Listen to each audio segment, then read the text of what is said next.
Vraie crise, c'est celle de l'hôpital public. Est-ce que les déprogrammations d'opérations qui sont terribles sur le plan médical et psychologique sont dues, docteur Kierzek, aux patients Covid? Est-ce que c'est le Covid qui est responsable de ces déprogrammations et de tout finalement? Non, si l'hôpital craque, c'est pas à cause ni des Covid, ni des gens non vaccinés. Parce que là aussi, cette petite musique de dire que c'est la faute des non vaccinés est une musique assez odieuse et surtout fausse factuellement. Quand on regarde la crise de l'hôpital public, en 2015, il y avait une épidémie de grippe, l'espérance de vie a baissé. Personne n'en a parlé.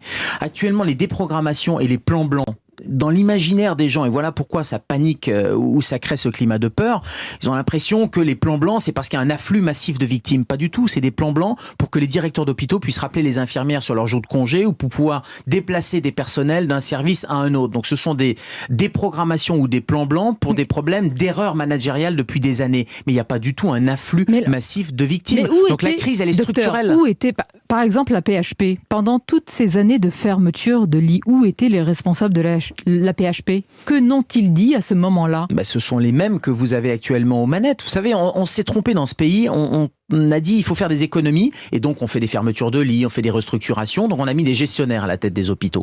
Il faut changer ce modèle-là aussi. Il faut mettre des soignants, des gens qui sont au contact des patients et dire l'objectif numéro 1, c'est de soigner les gens. Après, on fera des économies. Vous parliez des tests, ça coûte 1,5 milliard par mois.